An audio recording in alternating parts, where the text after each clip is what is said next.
Welcome to Oxford News This Week. I'm Elgin Nichols. And I'm Terry Stiles. In this week's news, Eric Dolan remains in the spotlight. A woman is arrested for a knife attack, and an Oxford man jumps from a perfectly good airplane. Stay tuned, learn more about these stories and others. The Oxford News begins right now.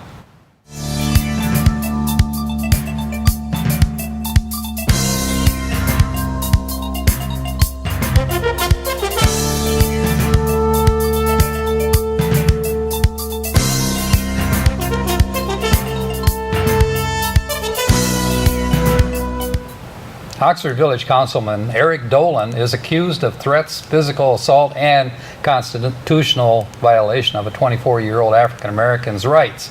According to the city attorney, Dolan will be vigorously defended by the city of Oak Park.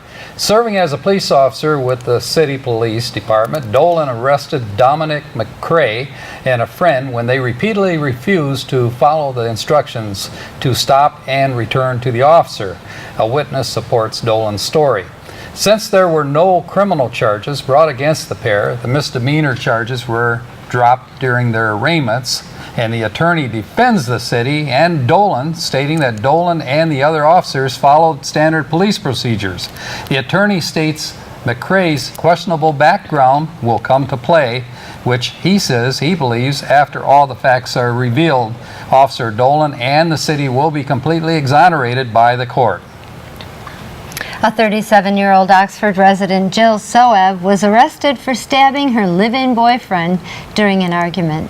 Police were called to the residence where officers discovered a 39-year-old man with a knife wound and several other injuries. According to the man, Soev stabbed him when he attempted to stop her from driving while intoxicated, contending that they fought over the car keys. She contends, however, it was self-defense. Soev was arrested on charges of assault with a dangerous weapon and domestic violence. She was later released on a $5,000 personal bond and awaits trial, and the man was transferred to a local hospital, treated, and released. This year, Oxford and Lake Orion have joined forces to generate funds for the Lone Ranger Parade and Festival. The Lone Ranger Committee, headed by Rod Charles, arranged for a cruise on the Lake Orion paddle wheel riverboat. The cruise is scheduled for Monday, July 3rd, and from 2:30 p.m. to 10:30 p.m., which coexists with Lake Orion's annual fireworks display. Tickets are only $39 per person, which includes hors d'oeuvres, delights from various local restaurants, and music by a reggae band. Don't miss the boat. Call 248-371-9100. Final approval of a plan to build more than 25 condominiums on a nearly 100-acre parcel of land was given a thumbs up by the Oxford Township Planning Commission by a 4-0 vote. The development will be located on the south side of Drainer Road, east of M24, and the developers, Peter and Reagan, I'm going to mess up their name, Barakov of Oxford are calling, I'm so sorry about that, of Oxford are calling the development North Oakland Woods. Addison Township's Zoning Board of Appeals saw a packed chamber of residents who oppose a Verizon wireless cell tower proposed location next to Kingsbury School. According to the township ordinance, a cell tower cannot be located on less than 20 acres. The variance, if approved, would allow Verizon to construct the tower on nearly 14 acres owned by Addison Township. Objections from residents and parents of students who attended the school included radiation contamination and construction. Parents also contend the tower would be located too close to the school and the playground. School administrators contend the decision could cause a serious decrease in their future enrollment. The board agreed to take under consideration all concerns to arrive at a decision by the next board meeting scheduled for July 13th. Animal abuse, poaching, pollution, bullying, and smoking were just a few of the major issues tackled by more than 70 Lakeville Elementary 5th grade students as part of the International Baccalaureate program. The Lakeville students identified the various public and social concerns in an attempt to suggest solutions. Congratulations to those students taking on those tough issues.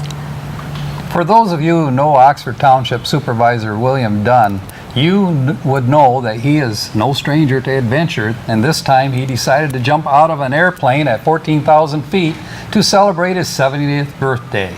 With co-pilot Phil White attached to his back, Dunn was seen zooming at 120 miles per hour free fall. The chute opened and Bill enjoyed a calm, leisurely descent. Be sure to catch video of Bill's jump on an upcoming episode of our Community Access. The Company Drop Zone is the name, Company Drop Zone, and it's located in Washington Township.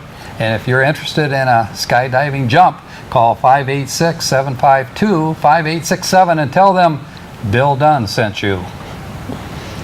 Sounds like a fun time. It was fun for him. That's it for Oxford News this week. If you want to learn more about these stories and others, you can catch us on our website, OCCTV.org, or on YouTube, and of course on our regular channels, Charter Channel 191 or AT&T Channel 99. Coming up next, OCTV's very own Cody Wright with the Sports Report. Then catch Oxford School News with John Ochins. And you won't want to miss Auto Talk and Science in the News with Dave Kenny. I'm Terry Stiles, and this is Oxford News This Week, where we bring your news closer to home. And I'm Elgin Nichols. Remember, always be kind to your friends and neighbors, and thanks for watching. If you like to spend time in the outdoors, then there's a good chance you could come across a young fawn. And normally, young fawns are found alone because their mothers place them there to be safe. A young fawn has very little scent, and the mother will only come in just a couple times a day in order to feed it and leaves quickly so that she doesn't leave behind her scent. So if you find a young fawn curled up in the grass, that's actually the safest place for it to be. Enjoy that moment, but don't touch it or move it. The mother will be back soon. Only licensed rehabilitators can legally possess wildlife, so please leave wildlife in the wild. For a list of licensed rehabilitators throughout the state, visit michigan.gov/wildlife. Welcome to Science in the News. I'm Dave Kenny, and these stories are taken from the publication New Scientist. In our first story, the U.S. opioid epidemic may be getting even worse.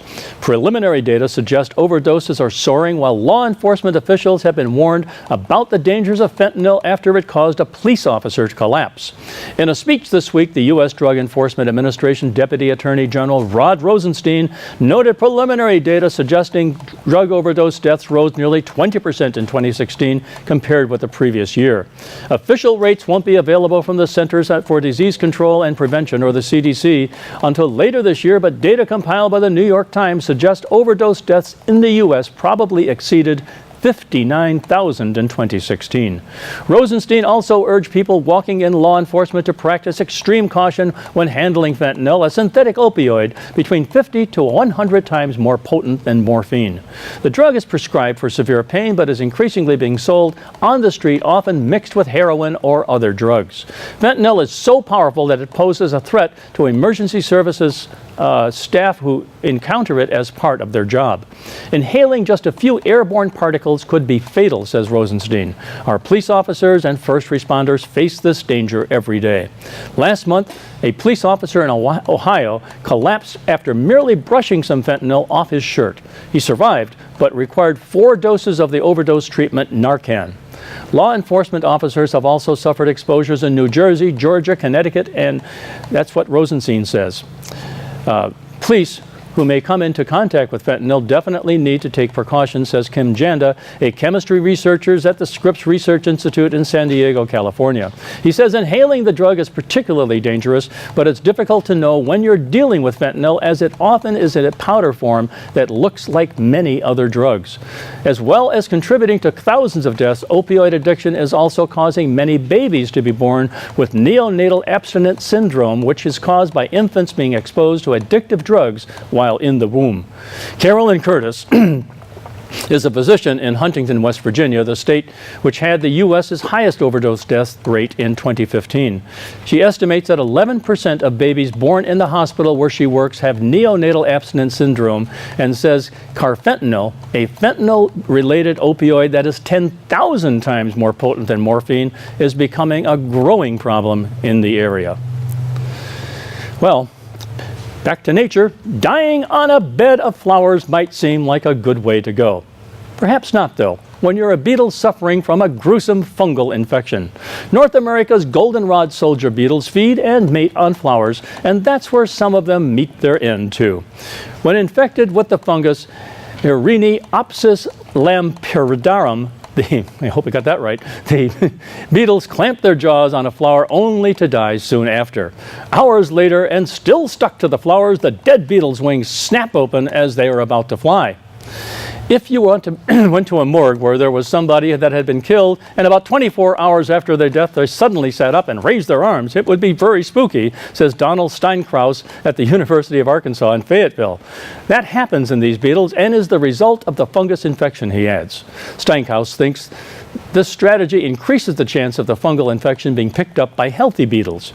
It fixes the infected beetles to spots where other healthy beetles are feeding and looking for mates. Indeed, with their wings raised, the dead beetles did attract mates. Live males were seen having necrophilic sex with the zombie. Aye! Yuck! And on the medical front, a drug has improved lung function in children with cystic fibrosis, raising hopes that the life-threatening damage caused by the genetic disease can be halted or even reversed. Since the gene behind cystic fibrosis was discovered in 1989, researchers have tried to develop drugs that directly target the faulty protein it makes in those with the disease. They have had some success. Kalydeco, which has been available since 2012, helps cells make a correct protein, but it only works for 5% of people with the condition. By combining Kalydeco with another drug to create a single medicine called Orkambi, clinicians have since attempted to extend treatment to half of all people with cystic fibrosis. A placebo-controlled trial of Orkambi in 204 children aged from 6 to 11 with cystic fibrosis has now demonstrated that the drug enables them to take in 10% more oxygen from their lungs. We've shown that even in younger patients who have relatively mild disease, Orkambi led to improvements in lung function, says Felix Ratchen of the Hospital for Sick Children at the University of Toronto in Canada. That's a good news. Well, that's it for this edition of Science in the News. I'm Dave Kenny. Stay tuned to Oxford Community Television.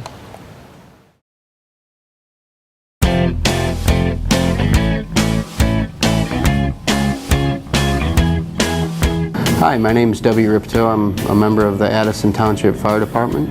I'm a lieutenant here. I've been here for 13 years. Today, we're going to talk about address signs and having your driveway properly marked and making sure that when there's an emergency, we're going to get there quickly and safely to help you with your emergency. Here are some things that we need to keep in mind when you mark your driveway and or your mailbox. In some situations, you may have to mark both your mailbox and your driveway. In situations where your driveway is across the street from your mailbox, or if you have a shared driveway where multiple houses are on your driveway, or if your driveway splits off into 2 or 3 areas. Wherever it splits, you might want to have an address sign marking what side to go on, whether it's left or right or straight or however you need to do it. It's going to make our job a lot easier to get to you in that state of emergency. A few other things to keep in mind is you can have your address sign vertically or you can have it displayed horizontally. We highly suggest that you mark both sides of your address so that whenever we're coming from the north or the south or the east or the west, we can see that driveway on both sides.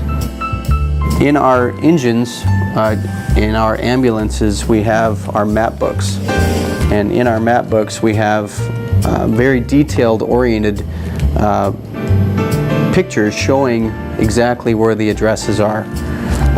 But having that marked, your address sign marked or your driveway marked will definitely ease us in finding your address in that state of emergency. Okay.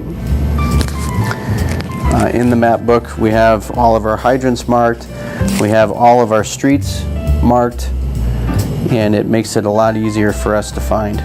So that's typically the officer's job, sitting in the officer's seat. He grabs the map book and verifies with the driver exactly where we're going. And we have also a blown up section showing real quick and easy how to find your address on one sheet of paper. Instead of flipping through the book, we can go through your section and find exactly where we need to go. Okay, the address signs are $15 a piece. You can call the station at 248-628-5600 and request to have one filled out, or you can come to the station and have one filled out yourself. They're $15 a piece again, and it's definitely a good thing to have for your driveway and for us if we ever need to get there. Thank you very much for your time today. Again, my name is W. Ripto with the Addison Township Fire Department. Thank you and have a good day. I'm John Ochins, and welcome to the Oxford Wildcat School Update. Lots of graduations going on this time of year. One you may not be real familiar with involves the early college kids. After 5 long years, they get to walk the stage. Teacher Mark Suckley heads that program. Their graduation included the presentation of their capstone projects. Mark explains. And this is the night that those kids actually earn their high school diploma with that final piece of their requirements for graduation, which was this capstone project. The students have spent basically this last year developing all the things that they've done, and hopefully you'll take a walk through and be able to see all the things they do, and hopefully you'll get a chance to interact with some of the children. How many kids do you have going through the program? Through the program or today? Today there are 21 students that are here. One couldn't make it, so there's actually 22 graduates this year for their early college. Kristen Ewald is one of their grads. I asked her how many credits she earned. I earned over 62, which is an associate's degree, and I think 55, 56 will transfer. That's wonderful. Where do you plan on going to college? I'm going to go to U of M Dearborn. And what do you hope to be? I'm going to be a genetic counselor, but that takes a master's degree, so I have to get my bachelor's before I get my Well, it sounds to me like you've been a good student, so that should be Yeah, it should be okay. a doable thing. Kristen, we all congratulate you, and I'm sure your parents thank you very much. The Girl Scouts is a group we don't hear much about lately, but they're very much involved in our schools and community. Helena Schneider is a member and just finished up at the middle school. She has some pretty lofty goals. Well, I'm working towards getting my gold award. I've already had my bronze. I'm in the middle of doing my silver. So once I get my silver done, I'll start on my gold, and then once I'm finished with that, I'll go on to Ambassador Girl Scout, and then after that I can become a leader if I really want to.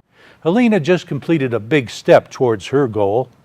The Silver Award is an award a cadet can earn through like 6th grade through 8th grade, and like I said, it's an award where you have to work towards something and do something good for your community. Okay, so what did you do? We chose oak trees because they're being cut down and they're not necessarily replanted because they're such a slow growing tree. And also there's a bunch of like infections that they're getting, they're dying out and stuff like that.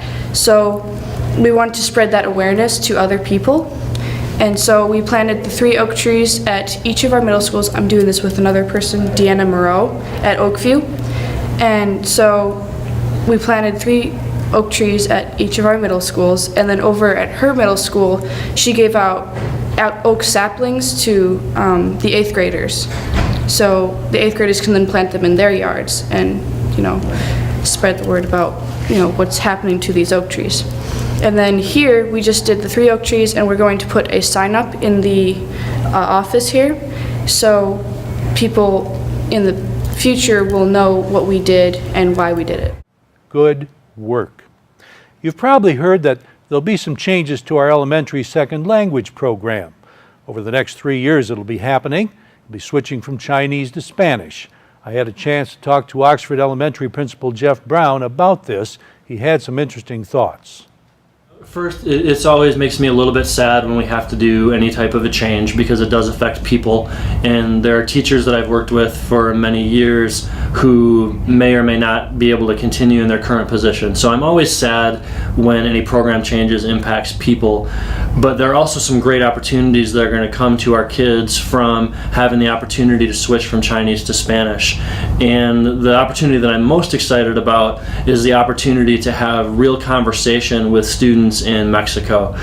China has been challenging because of the 12-hour time difference, and so now I'm really excited and looking forward to the opportunities through Skype and the other opportunities through technology for our kids to be able to connect directly with other kids in Mexico. The languages are always fantastic, but the part of a language that's very interesting to me is the cultural side, the connection side between people. And I think with starting to build a relationship for Oxford Elementary School with Mexico, we will be able to much easier have that people-human connection for our kids. We'll have more with Jeff Brown on Schooling Around. That's the Oxford School Update for this week. Congratulations to all our grads. Enjoy your summer. This is Oxford Community Television, keeping it local. Canine Stray Rescue is Oxford's own local dog rescue. Call them at 248-628-0435 or go to their website dogsaver.org and click on the Canine Stray Rescue League link. Do you love local sports? Whether it's Oxford High School or Parks and Rec, you can buy copies of each game. To purchase your copy, call us at 248-628-9658 or give us an email at manager@occtv.org or talk to us at the next game. Hopefully we'll see you there. What's happening, Oxford fans? Cody Wright here with the Sports Report. As you must know, all of the high school sports for this year have ended, and we are now ramping things up with the summer rec sports. So let's take a look at what we have so far. As we touched on last week, the Midwest Lax Bash was hosted here in Oxford at Seymour Lake Park a few weeks ago. We headed over there to bring it to life on the screen, so check out OCTV's coverage, which is now on our YouTube channel. Our Parks and Rec senior softball is up bright and early on Mondays and Wednesdays, hitting the diamonds at Seymour Lake Park. Last year we had an over 500 record, and this season we have been dropped down to the C League. However, the last two games we have faced teams out of the B League. Matches against West Bloomfield and Birmingham can be seen on YouTube. Although we couldn't pull off the win these last 2 weeks, it is great softball to spectate as far as fielding and hitting go, and these guys have a perfect blend of fun and competition. So check it out, Parks and Rec Senior Softball. Speaking of Parks and Rec, the Little League coach pitch and T-ball is also well on its way. It's great to see the development of these kids as they learn the game and have a blast doing it. We also cover and post these games on our YouTube page as well, so check that out. And last but not least, our varsity baseball captain Mario Scribner has signed a letter of intent to play ball for the Rochester College Warriors next year. Mario says it has always been his dream to play college ball. Congratulations, and we wish you the best of luck. Well, that should just about wrap up this week's report. Like I said, there is not a whole lot to report on with the high school sports season being done. However, we have plenty of rec sports going on this summer, so tune in next week for a follow-up. But until then, I'm Cody Wright. We'll see you soon.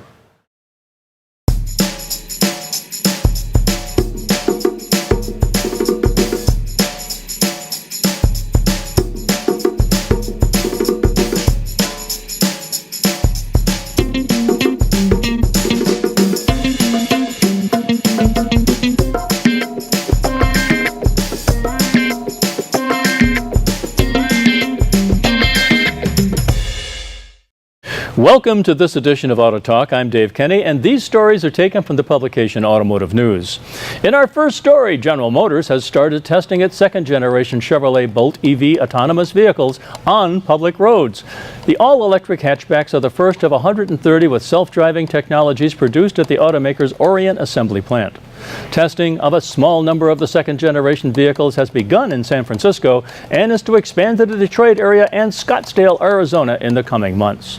GM began testing a fleet of more than 50 of the first-generation self-driving vehicles last spring in California and Arizona and in January in Michigan. The company has declined to say how many miles the vehicles have driven autonomously.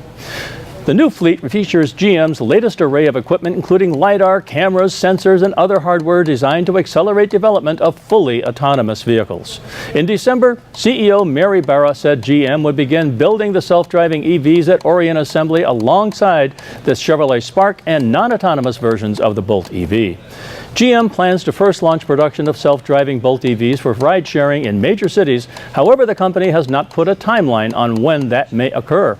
In 2016, GM paid $500 million for a minority stake and a board position in Lyft Incorporated, the second largest U.S. ride-sharing firm after Uber Technology Incorporated. The autonomous Bolt EVs include dozens of cameras and sensors, including a sensor roof track that includes 5 LiDARs with 32 lasers each that quickly spin 360 degrees to give a detailed view of the surrounding world. The cars also include several cameras to feed data into the car's machine learning and artificial intelligence algorithms to better identify pedestrians, traffic lights, lane markings, and other objects, according to Cruise Automation CEO Kyle Vogt. GM's autonomous vehicle engineering team is based in Michigan. It acquired Cruise Automation, a San Francisco autonomous vehicle startup, last year to develop and implement the software for the cars. And in Germany, German automaker supplier Robert Bosch and mapmaker TomTom are developing a high-resolution mapping system using the supplier's radar sensors. The technology is intended for use in self-driving cars, helping vehicles determine their location within centimeters, Bosch said on June 7th. Road data will be collected via the radar sensors in real time, which the supplier says allows for a greater range and detail than camera sensors. TomTom will integrate this data into its mapping system. Bosch said it will begin collecting data by 2020. The supplier said it will need separate fleets of 1 million vehicles collecting information via radar sensors in North America, Europe, and Asia Pacific to ensure mapping accuracy. Bosch's radar sensors, originally developed for driver assistant functions, can detect moving objects up to 270 yards away, compared with the 165-yard capability of camera sensors. The supplier is adapting those sensors to also detect non-moving objects to create more holistic maps. High-definition mapping has become a growing sector as the industry prepares for the deployment of autonomous vehicles, which will need to be able to accurately pinpoint their surroundings without a driver at the wheel. The key to creating such detailed and up-to-date maps is massive amounts of data that are continuously being collected. A map provider partially owned by Audi, BMW, Daimler, and Intel partnered with camera sensor supplier Mobileye in December to use its sensor data to power intelligent maps. DeepMap, an autonomous vehicle mapping startup founded by Google Maps veterans James Wu and Mark Wheeler, plans to use data from both camera and LiDAR sensors on self-driving cars to build its 3D maps in real time. And the story goes on. On the recall front, Fiat Chrysler Automobiles is recalling 297,000 older minivans in North America because of a wiring problem that can lead to inadvertent airbag deployments, the company said on June 15th. The recall of 2011 to 2012 model Dodge Grand Caravan minivans is linked to 8 minor injuries, the automaker said, after initially reporting only 13 injuries. Wiring may short circuit, resulting in the driver's side airbag deploying without warning. The recall will begin in late July and includes 209,000 vehicles in the U.S. and nearly 88,000 that is, vehicles in Canada. Dealers will replace the wiring if needed and add protective covering. More than a dozen automakers have recalled back 46 million Takata airbag inflators and 29 million U.S. vehicles that can rupture and emit deadly metal fragments. By 2019, automakers will recall 64 million to 69 million U.S. inflators in 42 million vehicles, U.S. regulators said in December. The new Fiat Chrysler recall, however, is not linked to Takata, the company said. Well, that's all for this edition of Auto Talk. I'm Dave Kenny, and as always, may the wind be at your back as you cruise down life's highways. Stay tuned to Oxford Community Television.